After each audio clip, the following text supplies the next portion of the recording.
네, 미주 한인 유권자연대 김동석 대표님과 함께하는 미국 대선 이야기 오늘 시작하겠습니다. 안녕하세요. 안녕하세요. 네, 요즘 바쁘시죠? 뭐 한국 언론, 뭐 여기 언론 뭐 인터뷰 하시느라고 아주 바쁘신 와중에 함께 해주셔서 고맙습니다. 어제 여기 시간으로 15일 2차 대선 토론회가 열릴 예정이었지만 무산이 됐습니다. 대신 각 후보가 다른 지역에서 타운홀 방식으로 미팅을 했는데 인터뷰를 했죠. 먼저 두 후보가 선택한 타운홀 미팅 지역. 저는 아주 전략적으로 잘 선택했다고 생각하는데 어떻게 생각하세요? 그렇죠. 지금 뭐 갈 데가 없죠. 거기 아니고서는. 그 그러니까 조 네, 바이든은 러스트벨트 중에 하나, 네, 펜실베니아, 네, 필라델피아에서 했습니다. 네, 그다음에 도널드 트럼프는 그 선벨트라고 그러죠. 사우스 선벨트의 가장 경합 지역인 플로리다, 마이애미요. 여기에서 했어요.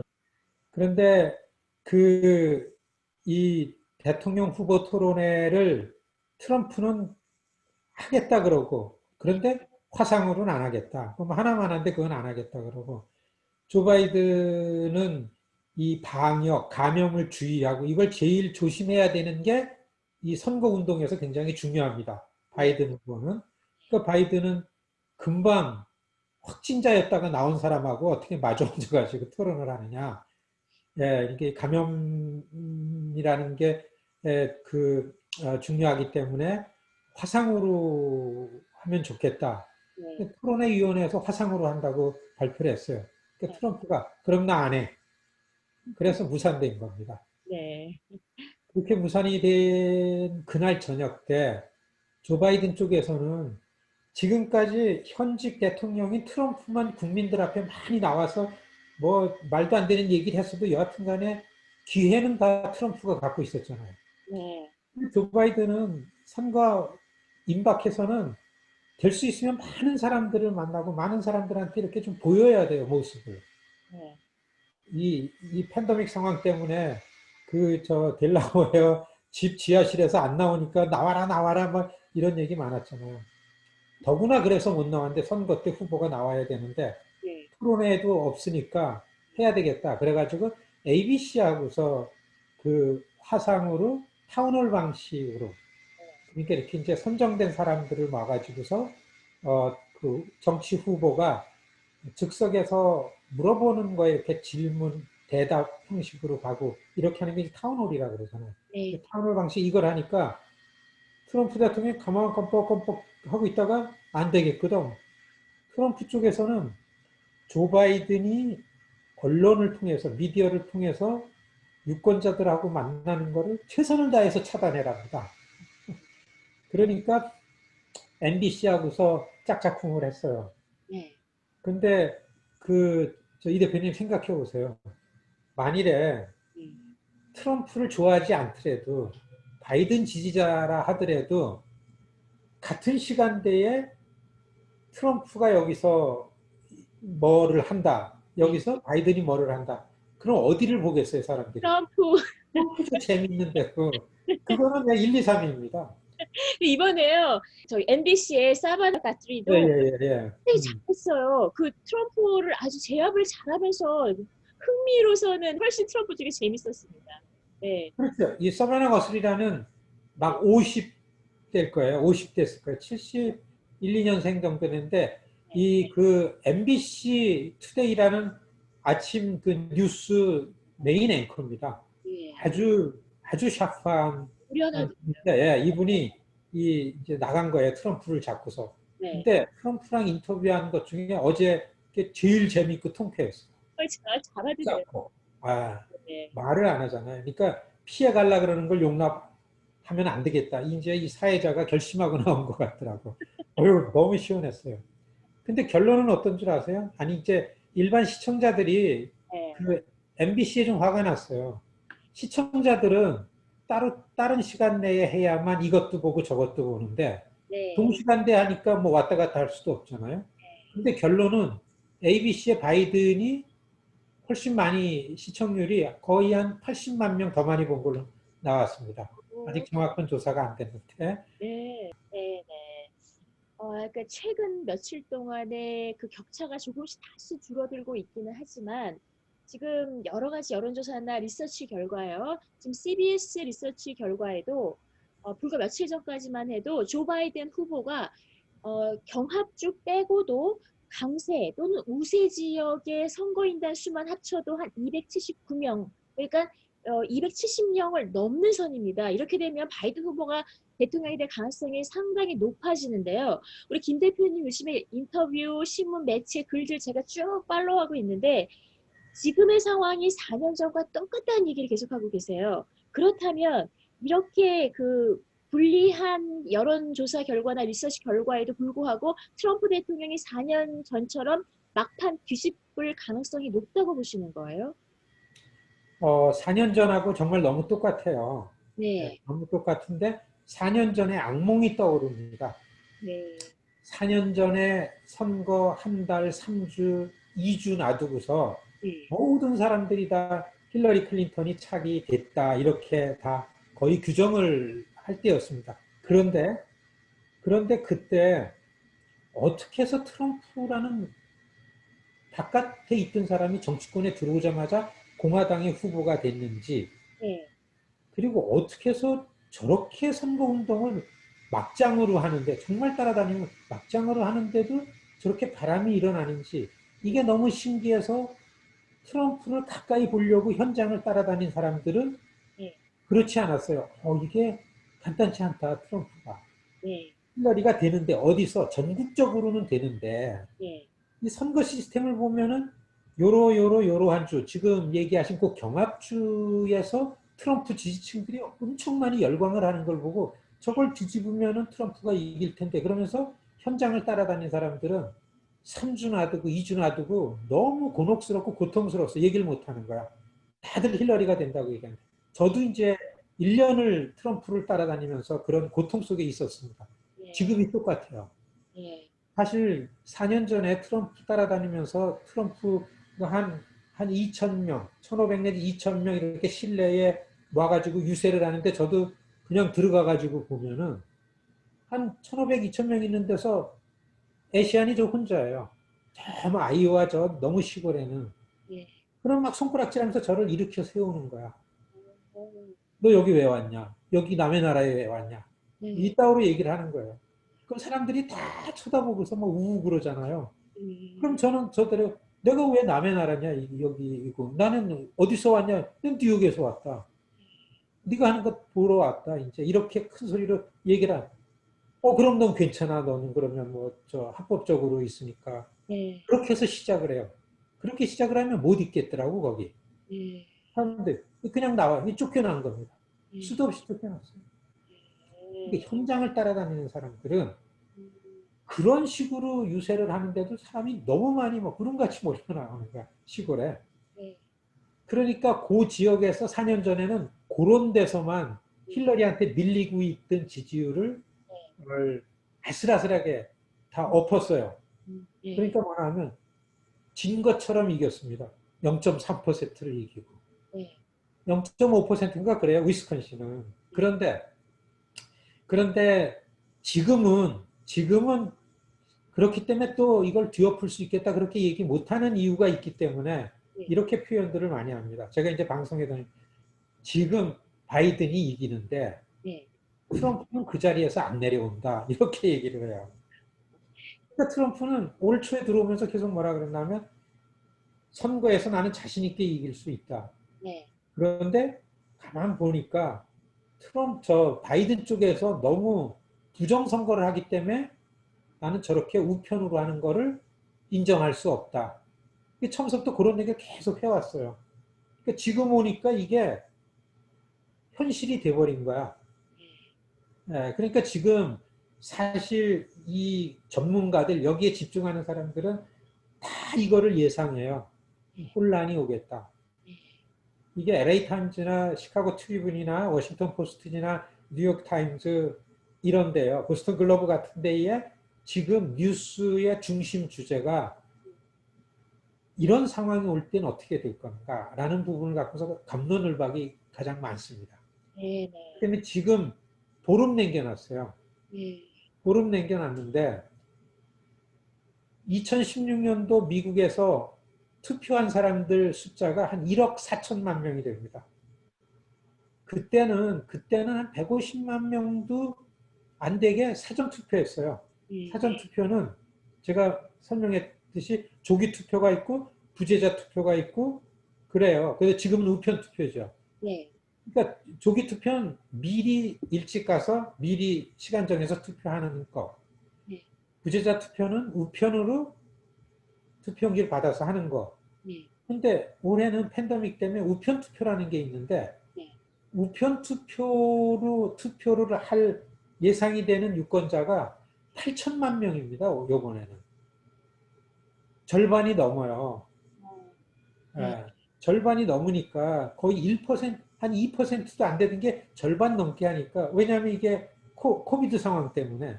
근데 이 우편 투표하는 거는 절대적으로 바이든이 유리하니까. 네.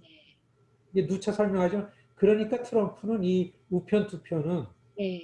그 경합주에서의 우편 투표는 나 인정할 수 없다. 왜냐하면 우편 투표를 관리하고 투표 룰 같은 거를 다 정하는 거는 그 주의 주지사가 해요. 네. 주에서 정합니다. 네. 그런데 4년 전에는 그 경합주의 주지사가 다 트럼프 쪽 당이었어요. 공화당 주지사였는데 네. 이번에는 지난 중간선거 때 이게 다 교체가 돼가지고 네. 이게 민주당 주지사니까 그 핑계를 댑니다. 네. 민주당 주지사가 있는 저 경합주에서 실시하는 우편 투표는 조작과 부정의 가능성이 많기 때문에 난 저걸 안 받아들인다. 이렇게 얘기하는 게 조금 얘기하다가 이게 중심이 돼버렸죠. 그래서 보름 남겨놓은 지금 지지율로 봐서는 압도적으로 이기죠. 경합주도 지금 뭐, 네, 경합주도, 네, 이 사우스 선벨트라 그러는 플로리다하고 애리조나하고 노스캐롤라이나만 2, 3% 바이든이 리드해요. 그건 아주 초접전이니까 심지어는 뒤엎을 수도 있다 그러지만 이 러스트벨트인 위스콘신, 미시간, 펜실베니아는 거의 7, 8% 이상으로 계속해서 바이든이 그 리드를 하고 있는 거예요. 끌고 가고 있기 때문에 이거는 뒤집을 수 없으니까 트럼프 대통령은 뭡니까? 난 지면은 불복하겠다. 이기면 그냥 받아들이고 이게 완전히 개구장이 어렸을 때 그거잖아요. 어거지지. 그런데 부정선거의 그 가능성이 있기 때문에 받아들일 수 없다라는 내용을 증명할 수 있는 게 지금 막 나오고 있잖아요. 작고 큰 우편 투표에 실수들이 너무 많이 오는 거예요. 그러니까 지금 트럼프 캠프에서는 다니면서 뭐만 하나 하면 거의 뭐 이기긴 어렵다는 거 아닌가 이런 분위기를 좀 가끔 보는데 뭐만 하나 하면 우편 투표를 사고가 나는데 잘못 보내지고 이 우편 행정에서 뭔가 실수가 되고서 이런 사례만 이제 조사하고 다니는 게 다 트럼프 쪽입니다. 트럼프 대통령의 입장에서는 절대적으로 우편 투표 방식으로는 자신에게 불리하다는 걸 알고 있기 때문에 사전에 이 우편 투표 방식의 문제점에 대해서 계속 지적을 하면서 만약 결과적으로 낙선되었을 때 이걸 문제 삼아서 결과에 절대 승복할 수 없다라는 입장을 표할 가능성이 높다라는 거네요. 그렇습니다. 예. 대표님, 저는 이게 제 소견인지 모르겠지만 2016년 대선 때 힐러리 클린턴이 당선될 가능성이 높다라는 많은 언론들이 이렇게 기사를 띄울 때 사실 유권자들이 힐러리 클린턴이 더 좋다, 지지한다라기보다는 차악을 선택한 것이다라는 얘기들을 많이 했어요. 근데 지금 제 느낌은요. 지금 혹시 조 바이든을 찍는 사람들은 트럼프 대통령이 싫어서 찍는 사람이 많을 가능성이 있는데 트럼프 대통령을 찍는 사람은 정말 트럼프 대통령을 좋아하는 지지자들인 것 같다는 느낌이 들거든요. 어떻게 생각하세요? 그렇죠. 정확한 분석입니다. 왜냐하면 지금 바이든, 트럼프 있잖아요.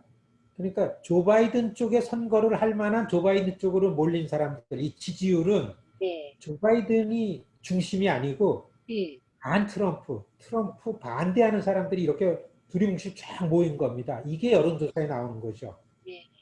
이게 민주당이 직면한 문제이기 때문에 이런 전략을 했어요. 그래서 전당대회 때 오바마 전 대통령이 나와가지고 트럼프를 우선 막아야 됩니다. 미국을 살리려면. 트럼프를 반대하는 사람들은 다 모여야 됩니다. 이런 연설의 중심이 그거였습니다. 그래서 이거를 빅 텐트라 그랬습니다. 큰 텐트를 쳐가지고 조 바이든 후보가 마음에 안 들더라도 이 트럼프가 아니라고 생각하는 사람 다 이 텐트로 오세요. 빅 텐트였고요. 맞는 말씀이죠. 음, 트럼프 쪽에 있는 사람들은 공화당이 좋아한다라는 부분보다는 그저 트럼프한테 거의 미친 겁니다. 네, 트럼프가 좋아서. 그러니까 조 바이든 지지자들은 이게 좀 허술하잖아요. 허약해요, 지지도가. 네, 비가 막 오고 그러면 그날, 에이, 내가 투표할 건가? 막 이런 생각을 갖게 되는 이거죠. 네, 그런데 아니, 트럼프 지지자들은요, 무슨 문제가 생겨도 끝까지 가서 투표를, 그렇기 때문에 당일날 직접 투표하는 게 많은 거죠, 거기는. 네, 지금 유세하는 거 보세요. 어제도 노스캐롤라이나하고 플로리다 갔잖아요. 예. 네, 거기 나온 수천 명 되는 저 열광하는 저게 현실이잖아요. 그럼 네, 바이든이 정부가 들어와서 바이든 리더십 갖고 미국에 있는 이 한쪽 부분을 어떻게 국가를 통합시키고 나갈 건가 이것 또한 고민이다. 이런 그 사회정치적으로 위기가 오는 거 아니냐 이런 게 또 이제 논점이 되는 거죠. 우리가 정신 차려야 됩니다. 아주 오래전에 아리스토텔레스는 집단의 지성이 아주 소수의 엘리트보다 훨씬 더 좋은 것이다라고 이야기를 했는데 사실 그 반대로요. 집단이 어떤 잘못된 생각에 매몰되면 얼마나 위험한 결과가 나오는지도 우리가 한 번쯤은 생각해 봐야 될 것 같아요. 우리 대표님이 항상 그 선거판에 있어서 인종 이슈가 중요합니다, 중요합니다라고 하셨잖아요. 그런데 트럼프 대통령이 지난 선거에서도 그렇고 뭐 인종, 이민과 관련된 이런 어젠다를 가지고 굉장히 강조를 했어요. 그렇다면 이 거대한 미국이란 국가의 아주 소수 인종으로 살아가는 한인의 입장에서 봤을 때에도 인종 이슈에 대해서 중요시 생각해야 되고 이 다수의 백인들 입장에서도 이 멜팅 팟이라는 이 국가에서 과연 인종 이슈를 무시할 수 없는 부분이겠죠. 그렇죠. 제가 지금 저도 이 고민인데 이 네, 이제 유튜브 우리 방송을 하면서도 네, 최선을 다해서 중립적인 입장에서 좀 네, 공정하게 얘기를 하고 표현을 해야 된다라는 긴장을 늘 합니다. 그런데 많은 사람들이 지금 트럼프 어쨌든 지금 우리 현실의 두 후보이기 때문에 네, 누구든지 자기가 결정을 해가지고 누구를 지지할 수 있는 거는 해야 돼요. 그렇게 가능해요. 근데 네, 지금 트럼프 정부가 들어와서 이렇게 비교적 가깝게 정책적인 걸 어떻게 하고 국가를 운영하는 방식이나 네, 그 트럼프 대통령이 갖고 있는 이런 그 삶의 철학이라든지, 예? 그리고 이런 그 자기가 살아온 그 궤적이 있잖아요. 어떻게 비즈니스를 겪고 이런 것들을 다 보면은 이거는 아니다. 이거는 어느 한 집단을 이끌고 갈 이런 지식도 있고 그걸 바탕으로 하는 지혜가 있고 우리가 내세워서 그건 아니다라는 거를 저는 아주 명확하게 규정을 했습니다. 왜냐하면 이 2차 세계대전을 일으킨 그 히틀러 이런 거였습니다. 자기네들 이게 한 군중들이 모여가지고 하나의 지도자로 세워서 하염없이 비이성적으로 힘이 만들어져 가는데 빠져버리는 파시스트들의 아주 그 행태죠. 네, 저는 이 트럼프는 그러한 인물이구나. 왜냐하면요, 지난 4년 트럼프 취임하고 나서 그때하고 지금하고 달라진 거는 그 이전에는 저는 큐어넌이라든지 프라우드 보이스라든지 울버린 워치맨이라는 저런 그 범죄 집단들입니다. KKK라든지 네오나치스트라든지 이런 거를 노골적으로 구호를 내세우면서 거리로 나오고 무장을 해가지고 평화적인 시위를 하는데 나와가지고 이런 게 없었어요. 왜냐하면 대중이 살아가는 사회의 질서를 위해 가지고 상식 차원에서 이거를 잡아가는 게 팽팽하게 있었습니다. 이 다인종 사회가. 네. 트럼프 정부 들어와 가지고서 조금씩 달라지다 보니까 지금은 어떤 이 당이 유색인종들을 니네 나라로 돌아가라 그러든지요. 네, 이렇게 막 침을 뱉는다든지 네, 이런 것들이 서슴없이 이런 게 너무 많이 오는 거예요. 네. 그러면은 이게 어떻게 가만 보면은 예. 트럼프 정부의 가장 어떤 명분이 있어도 용납될 수 없는 가장 독소 조항이 와인 내셔널리즘이라는 것을 부인할 수가 없어요. 백인 우월주의라는. 예. 어제도 그 앵커가 그거를 고백해라, 거긴 범죄다, 그건 절대 안 돼, 너랑 관계없다라고 얘기하려니까 그 얘기를 전혀 피하잖아요. 선거 가까이서 그 사람들이 자기를 지지하는데 하겠냐 이거죠. 그렇죠. 아니죠. 선거에 도움이 안 되더라도 예. 그런 부분하고서는 결별 안 된다. 예. 예. 이렇게 얘기를 하는 걸 우리가 봐야 되는데 그런 거를 보지를 못했습니다. 그렇기 때문에 이번 선거는 특히 네. 우리 한인 동포들 이번 선거는 경제 이슈가 중심이 절대 아닙니다. 팬데믹 때문에요. 그리고 트럼프 정부가 어떤 경제, 세제라든지 뭐 이런 거를 정확하게 비전을 가지고 세팅해낸 게 없어요. 뭐 부자들의 세금을 감해줘가지고 그래서 부자 감세를 해가지고 이 사람들이 돈을 더 벌게 해가지고 재투자해가지고 일자리 늘겨가지고 경제 발전한다. 이게 이제 공화당 쪽의 감세의 이론인데 그런 논리를 가지고 감세하는 게 없습니다. 그러니까 트럼프가 아니다라는 걸 판단할 때에는 기존에 갖고 있던 공화당과 민주당 선을 놓고서 보는 것보다는 이민 한 100여 년 좀 넘고 그래서 어떻게 해서인지 우리 2세들이 점점 갈수록 평등권을 가지고 모든 인종이 같다라는 이렇게 좀 거의 완전하게 평등한 세상이 되는 데서 살게끔 하는 이런 측면을 더 중심에 두고서 이런 그 인종차별, 인종주의 이런 것들은 결연하게 반대하면서 나서야 된다. 이거를 중심으로 생각을 해야만 된다. 저는 이번 선거에 우리의 가장 이 기준은 그거라고 봅니다. 저는 다시 지난 방송에도 그랬지만은 이런 거는 너무 중요하다. 이걸 강조해야 된다고 봐요. 네.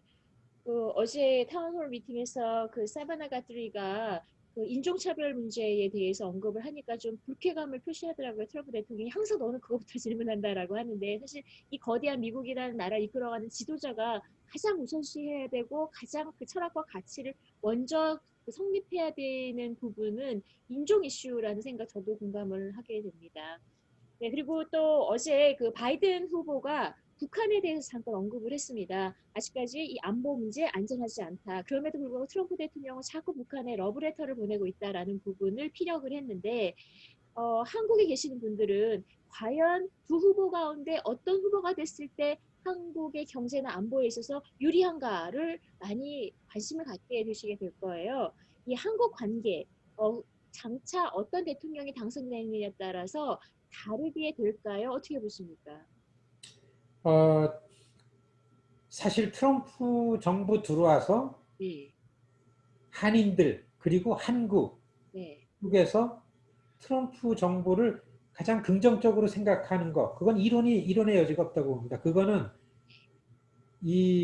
그런 일이 생기기 전에는 북과 트럼프 정부랑 아주 일촉즉발이었었잖아요. 그렇죠. 장거리 미사일에 핵탄두 막 이러고서 로켓맨이라 그러고 나는 더 큰 핵 단추가 있다 내 백악관이 트럼프 굉장히 늘 우리가 그런 상황이 되면은 위험하잖아요. 절대 전쟁은 안 되죠. 절대.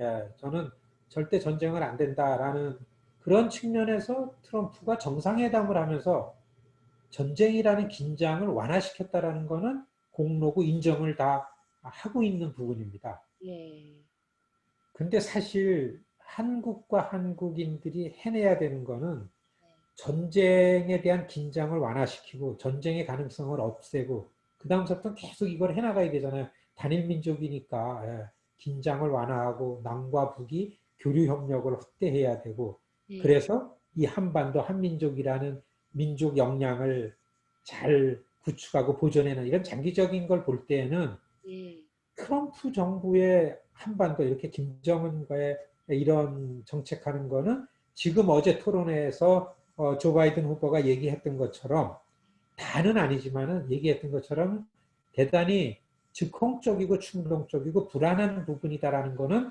저는 동의한다고 봅니다. 예. 한반도 분단이라는 게 아주 복잡하잖아요. 주변 국가도 돼 있고 양 국가가 됐다 해서 금방 뭐가 안 되니까 항구적인 평화 체제를 만들어내기 위해서는 좀 이 전문가들의 이런 그 정책을 가지고 가야 된다라는 게 조 바이든 쪽이죠. 예. 그리고 바이든이 어제 얘기했던 것처럼 김정은은 이런 부분이 있잖아요. 예. 어떻게 그렇게 위험한 독재자하고서 뭐 사랑한다, 뭐 시진핑이 이제 김정은, 이란 이런 독재자들을 사랑한다 그러고 이렇게 가까이 지내고 막 이렇게 부추겨주는 거 그건 미국 대통령으로서 할 일이 아니다. 그런 얘기를 지적을 하는데 사실 워싱턴에서 우리들이 좀 해야 될 일은 북한도 이 문제를 해결해야 되는데요. 미국이 제일 강한 나라니까 미국과의 관계가 있으니까 미국이랑 관계를 틀려면은 우선은 조금씩이라도 신뢰 관계를 가져가야 되잖아요. 콩닥콩닥 싸우다가도 이걸 좀 화해하고서 관계를 정상화하려면은 약간씩 얘기하고 믿어주는 게 조금씩 신뢰가 되는데 워싱턴에서 공화당이고 민주당이고 조 바이든 쪽 사람들이고 트럼프 쪽 사람들이고 북한에 대한 불신은 굉장히 큽니다. 예. 북에 대해서 우리는 믿을 만한 게 없다라는 게 사실과 다르게라도 여하튼 현실이 그래요. 그러니까 조 바이든 같은 경우에도 북이라는 체제, 북의 독재 체제에 대한 불신은 지금 조 바이든은요. 시진핑에 대해서 너무 실망한 게 더 큽니다. 사실은. 시진핑이 후진타오 밑에서 넘버 투고 조 바이든 지금 대통령 후보가 부통령 할 때 중국이랑 그렇게 다니면서 중국을 민주 자유시장 경제를 점점점 갖고 나오면서 국제사회에서 같은 파트너로 가게끔 전략적 협력 파트너로 만들어내는 사람입니다. 그런데 그렇게 해놨는데 시진핑이 약속도 어기고서 독재 장기 집권 체제를 만들어 버렸잖아요.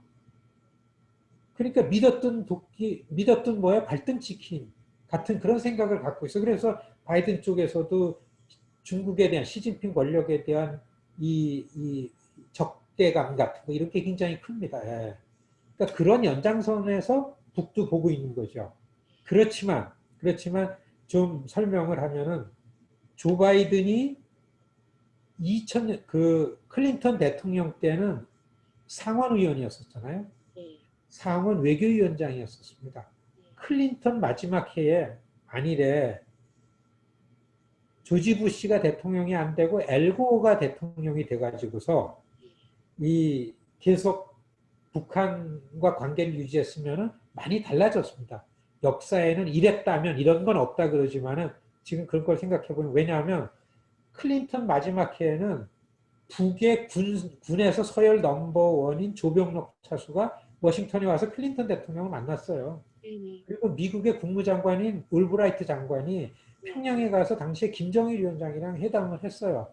그렇죠. 그 정책을 클린턴하고 아주 협력해가지고 만들어내가지고 의회를 설득해낸 사람이 네. 조 바이든이었었습니다. 아, 조 바이든의 외교 정책은 네. 긴장을 완화시켜가지고서 점점 협력 관계로 만들고 이런 겁니다. 네. 오바마랑 그런 같은 입장인데 미국의 힘에 얼어가지고 미국을 두렵게 해가지고서 우리가 안전을 가는 게 정책이 옳은 게 아니고 우리가 잘 봐주고 우리가 많이 도와주고 해서 우리를 존중하게끔 해가지고 하는 게 훨씬 안전하다, 시큐리티가 더 좋은 정책이다. 이게 그쪽 정책이었습니다. 이게 조 바이든의 정치 철학이에요.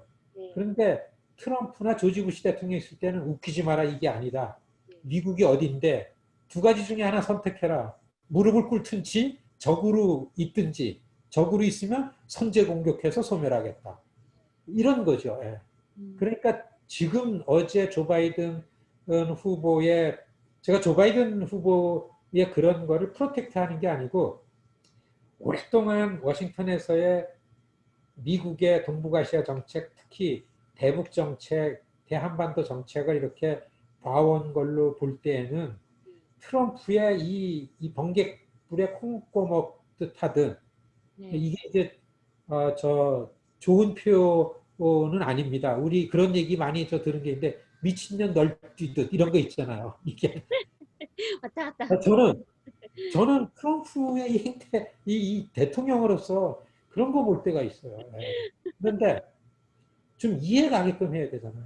네. 그런 것보다는 네. 그래도 앞을 전망할 수 있고 네. 어렵더라도 그리고 불확실한 것보다는 네. 그래도 뭔가 전망할 수 있고 네. 좀 안정된 정책을 갖고 나고 이런 게 장기적으로 좀 더 좋은 정책이 아닌가 이렇게 생각할 때에 있어서는 어제 조 바이든이 그 사회자가 그 이제 유권자가 물어본 질문 중에 대해서 북에 대해서 언급한 것들 네. 그게 현실이고 그렇지만 그것 때문에 뭐 그 이 트럼프의 김정은 회담에 비해서 우리한테 뭐가 훨씬 불리하고 그렇게 설명되는 건 아니다. 이런 말씀도 드릴 수 있고 또 한 가지를 이어서 하면은 네.